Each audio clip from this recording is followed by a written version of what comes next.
आज का पहला पाठ नबी ईसायास का ग्रंथ अध्याय 49 पद संख्या 8 से 15। मैंने तुमको विधान के प्रजा नियुक्त किया है, प्रभु यह कहता है। मैं उपयुक्त समय में तुम्हारी सुनूंगा, मैं कल्याण के दिन तुम्हारी सहायता करूंगा।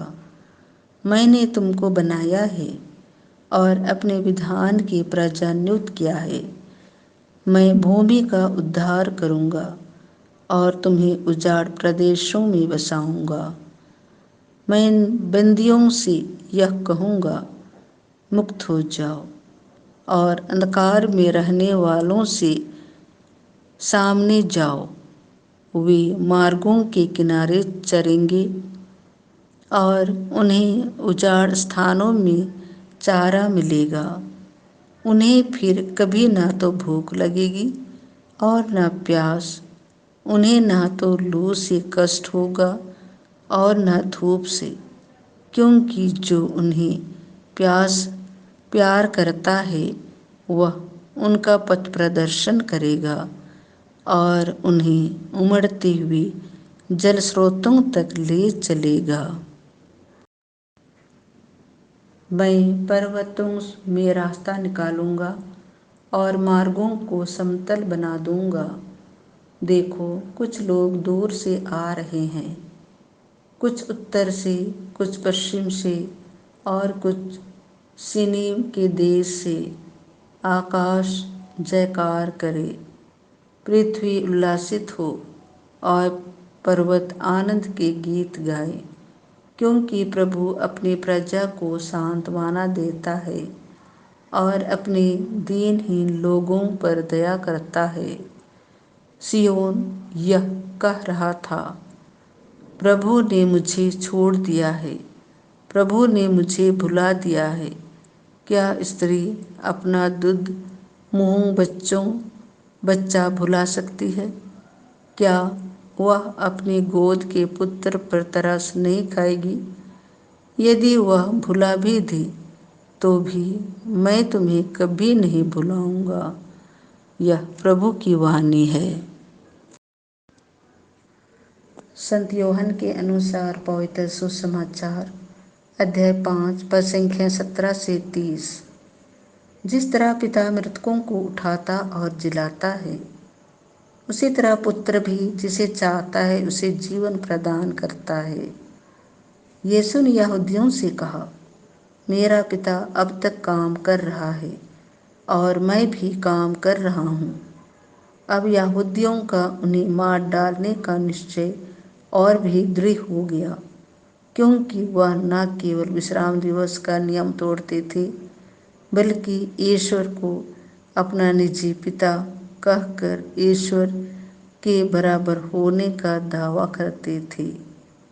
यीशु ने उससे कहा, मैं तुम लोगों से कह देता हूँ, पुत्र स्वयं अपने से कुछ भी नहीं कर सकता। वह केवल वही कर सकता है जो पिता को करते देखता है।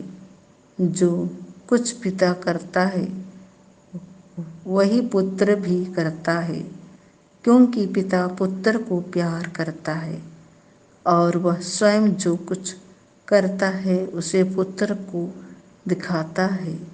वह उसे और महान कार्य दिखाएगा, जिन्हें देखकर तुम लोग अचंभे में पड़ जाओगे। जिस तरह पिता मृतकों को उठाता और जिला देता है, उसी तरह पुत्र भी जिसे चाहता है उसे जीवन प्रदान करता है।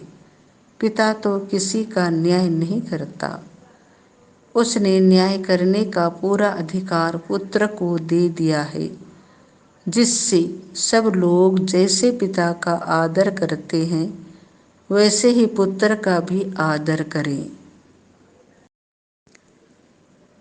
जो पुत्र का आदर नहीं करता वह पिता का जिसने पुत्र को भेजा है आदर नहीं करता।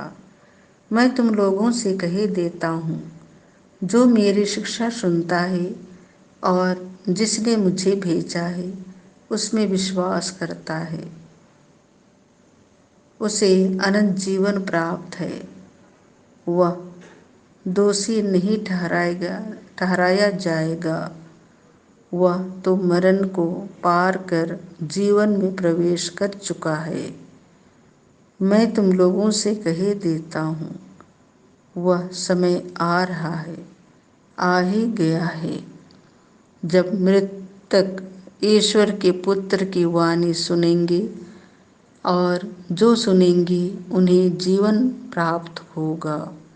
जिस तरह पिता स्वयं जीवन का स्रोत है, उसी तरह उसने पुत्र को भी जीवन का स्रोत बना दिया और उसे न्याय करने का भी अधिकार दिया है, क्योंकि वह मानव पुत्र है।